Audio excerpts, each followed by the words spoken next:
Welcome to SRG Insights, where we answer your questions about sales, sales management, and sales training. And today's question is... Mel Harding, VP of Product Marketing at Occulus, Incorporated, asks, who is ultimately responsible for the sales forecast, the sales rep or the sales manager? Yeah, I think it's a really interesting question, and I think I understand why there's a debate as to whether it's the salesperson or the manager. And I think that's a little bit enhanced because almost all organizations today use CRM systems. So if we think about who's closest to the customer, who's closest to the specific opportunity, and who's entering those opportunities into the CRM system, is clearly the sales rep. But ultimately, I think it is still the sales manager's responsibility to prepare the forecast, prepare an accurate forecast, and they're the ones that are going to be accountable.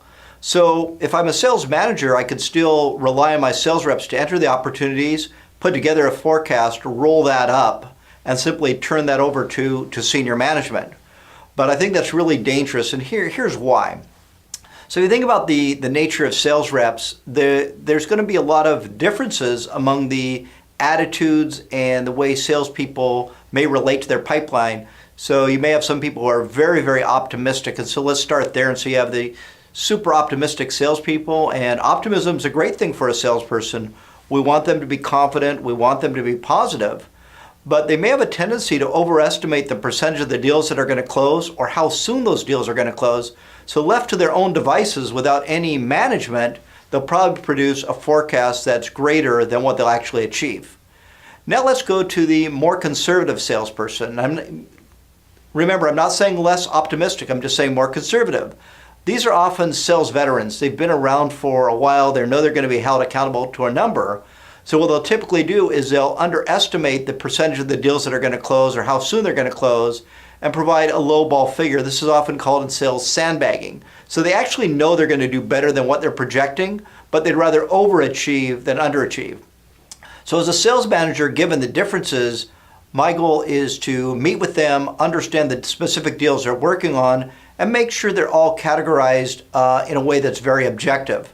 And so the sales manager not only has to prepare that forecast, but they also have to prepare an accurate forecast. And so I'm thinking about the book we released recently called The High Impact Sales Manager, and we cover this topic of preparing accurate forecasts in a section called Managing the Pipeline. And I'll just share 3 ideas that we think are really crucial for the managers to create an accurate forecast. And the first is really have objective criteria for each stage of the pipeline. So typically in a CRM system, you may have a 5 or 6 stage pipeline. Let's call one of those stages prospecting. So what's objective criteria? And what we like to see customers use for criteria is something that's customer driven. So if you think about proposal, one actually could be that the salesperson has submitted the proposal. But that may not be very compelling in terms of actually creating a forecast. A customer-driven activity would be we've set up a meeting with the customer for a certain date and time to review the forecast. That's a lot more customer-oriented and a lot more action-oriented. So again, think about objective criteria, customer-driven criteria for each stage of your forecast. The next step is to really think about, well, what's a reasonable win rate? And the best way to do that is go back and look at your historical win rate and say, okay, going back using the example of proposals, let's say that 35% of the deals that have historically been in the proposal stage have resulted in closed business, then we want to use that as a factor. So we've set objective criteria, and we've also set a very objective percentage win rate to factor a deal in a particular stage. So a $100,000 opportunity that's in the proposal stage with customer-driven criteria would get factored at $35,000, but that's not enough. The third is to track velocity. Unfortunately, for those of us who've been around for a while, and I think it's pretty common, we see what we call bloated pipelines. So we see opportunities that have been in a particular stage for a very long period of time. And these are either stuck deals or what I would like to refer to as dormant deals.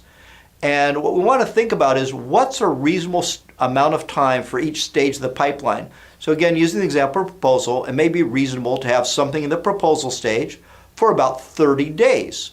And so let's say you're now the manager and you're looking at opportunities that have been there 65 days, 80 days.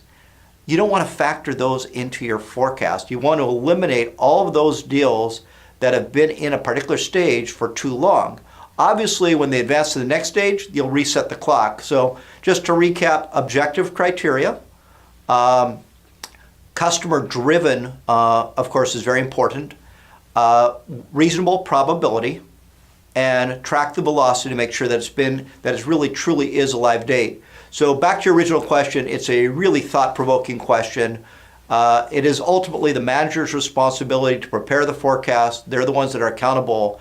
And I think by following these three simple techniques, they'll also produce a much more accurate forecast, which certainly reflects well on them as a sales manager.